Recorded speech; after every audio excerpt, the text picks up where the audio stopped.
All right, well, here at InfoWars, we have covered a lot of articles on the importance of taking care of yourself, reading the labels, avoiding GMOs, but there are actually FDA-approved drugs out there that you might be taking that are dangerous. People are dying from them. As well, you might be feeding your kids children's supplements thinking that, you know, they've got to be healthy because they say they're all natural.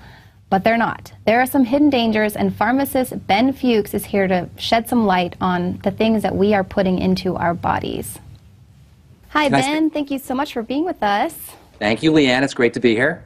So we've all been distracted with the Zimmerman trial, but while we were all paying attention to what was going on with that, the Supreme Court had a ruling that affects us all. All right, so Supreme Court rules drug companies exempt from lawsuits. You know, here's the idea. We have a justice system, and we have a political process that's in place that has hoodwinked people into thinking that it's in their interest. So the average person on the street, he'll think that, of course, the Supreme Court and the justice system, they're looking out for the little guy, they're looking out for the average person. Well, when you read articles like this and when you see stories like this in the news, Supreme Court rules drug companies exempt from lawsuits, how is that in the little guy's interest? What that basically means, Leanne, is that if you have a reaction to a prescription drug that you bought as a product, you can't sue the company that made that product.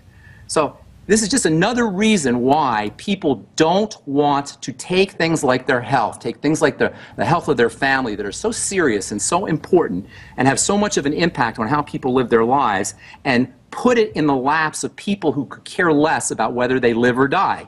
It's just another reason why we have to take our health into our own hands. This is a message I've been talking about for the last 20 years. We have to take our health, the health of our family, into our own hands. And this is really the reason why nutritional supplementation is so important. As a pharmacist, when I read a story like that, what I think is, how about if we just don't take prescription drugs? How about if we just refuse prescription drugs, and instead of using pharmacological therapy, pharmacotherapy, we just use nutritional therapy. We just use food. We just use supplements. We just take care of our health. We just exercise. We just move our bodies around. We just don't interface with processed food, which is another interesting point. Do you know that the same companies that make the drugs, the multinational corporations that do the research and produce the pharmacological agents that we take as medicine, are also behind food processing and food chemicals that are in food, and excipients that are in food, and flavorings that are in food, and perfumes and odor agents that are in food? So we got a system set up where the people who are poisoning us and making us sick are selling us the medicine after we get sick. So what I say is, how about if we just don't interface with the medical model, and how about if we just don't eat the processed food? How about if we eat less food, we make sure we're eating fresh, we make sure we're using nutritional supplements, and we make sure we exercise, and then we don't even have to worry about suing a drug company because they made some kind of poison that created some toxic side effect. Why on earth will we expect the drug companies to be our friends? Exactly. Why on earth will we expect the Supreme Court to be compliant with human beings' desires and needs? Why would we expect them to participate in our interest? Right. They're the Supreme Court. Yeah, they already voted to exempt Monsanto from any issues, and now they're trying to regulate what drug trial results can be published. Right, and the Supreme Court is the same body that decided that corporations were people, that this entity that never dies, that is not accountable to anything but the bottom line, has the exact same rights as you or me, who has to worry about our health and has to worry about our mortality. Right. You sent me some articles on some dangerous FDA-approved drugs, and they refuse to pull it, even though people are dying. Well, here's the thing on the drugs. I sent you a couple articles on FDA-approved drug link. You're talking about the 542 deaths and 2,367 hemorrhages, but FDA refuses to pull it. That one is a Oh, Leanne, let me tell you something. That's one of the best-selling drugs. Okay, that's one of the top 10 selling drugs every year. Top 20 selling drugs, maybe.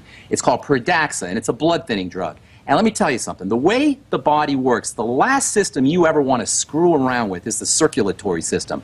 Pradaxa works by forcing the blood to thin. See, when we get stressed out, when we eat crappy food, when we have emotional and mental problems, or we're taking prescription medicine, our bodies think that our survival is at stake. In fact, this is really the hidden cause of all disease that nobody is talking about. We have developed a culture where the people who live in this culture are walking around in survival mode. Our bodies think that we're about to be eaten by a saber-toothed tiger. See, the human body has two ways of processing chemistry and processing information and living its life. One way it involves thrival and relaxation. That is the ability to grow, the ability to repair, the ability to heal wounds, and it's all tied into relaxation. The second system, the second processing system, if you will, is the emergency processing system. And this emergency processing system, when it kicks in, it shuts down the relaxation and thrival system. The emergency processing system is not designed to stimulate healing and to stimulate growth and to stimulate repair.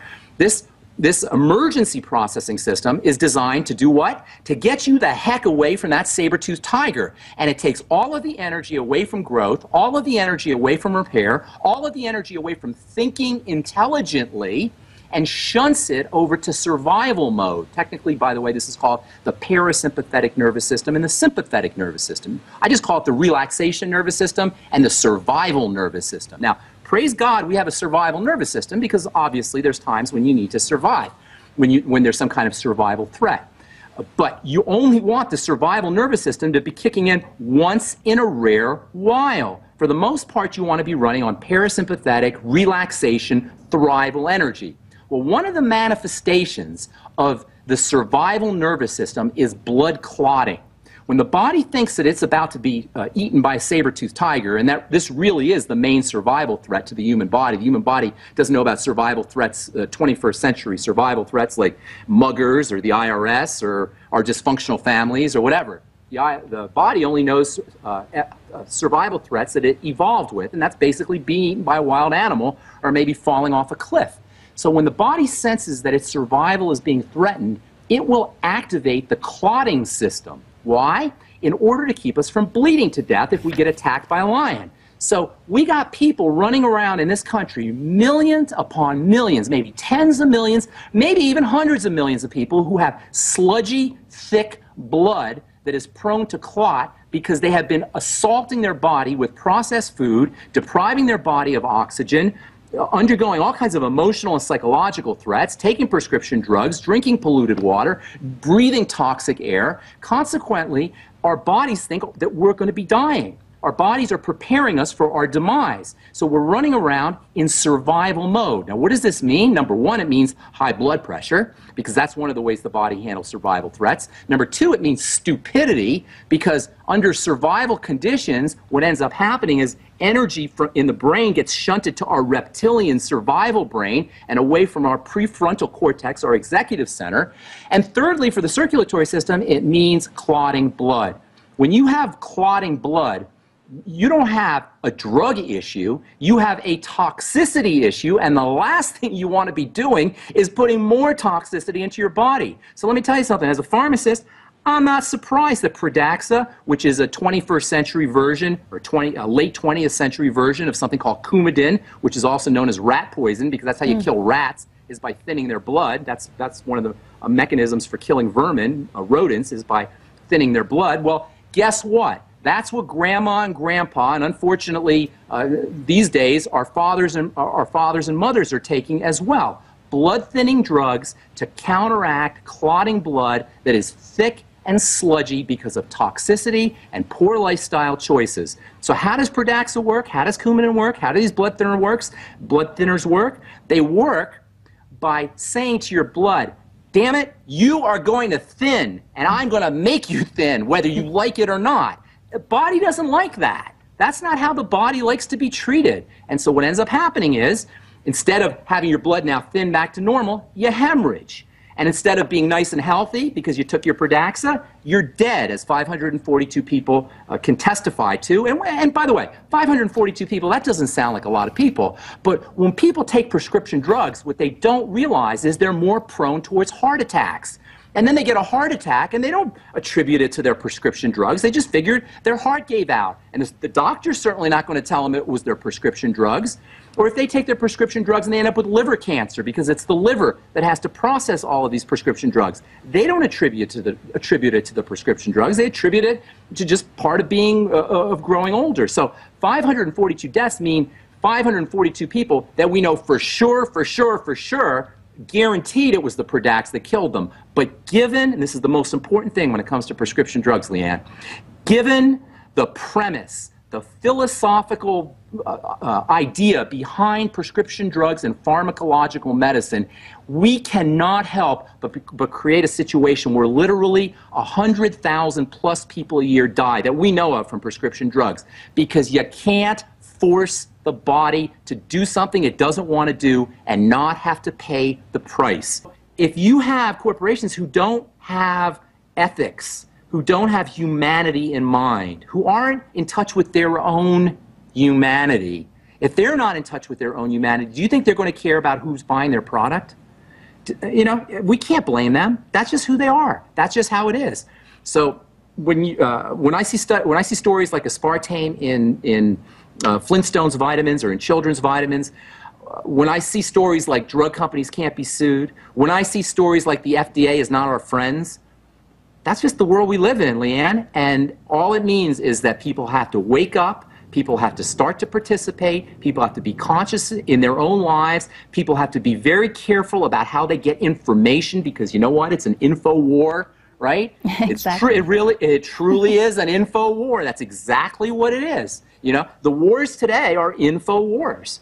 We got to do our own research. We have to do our own research, and that's why the job you guys are doing over there at InfoWars, hats off to Alex, to you guys, to Rob, to everybody over there who's doing this kind of work, because this is how we are going to win the info war, by having access to all of the information. And that's to me, that's the beauty of the internet, and that's the beauty of technology, and that's the beauty of the age that's coming up, really. You know, we're on the precipice of something very interesting in terms of human evolution. Well, Ben, thank you so much. It's been a lot of information. It was a pleasure speaking with you. Thank you. Hope to speak to you again. All right. Well, thank you, Ben Fuchs. Now to some other scientists who are playing God. This time it is DARPA, and they are not making killer robots. DARPA to genetically engineer humans by adding a 47th chromosome. The Department of Defense's research arm has just put out a new solicitation for a project called Advanced Tools for Mammalian Genome Engineering. This project isn't just for engineering any mammal's genome, however, it's specifically for the bioengineering of humans. The project's stated objective is to improve the utility of human artificial chromosomes. Ever hear of the term playing God?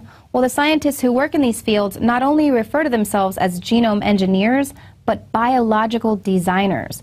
They cite Darwin, who described selective breeding as that which enables the agriculturalist not only to modify the character of his flock, but to change it altogether.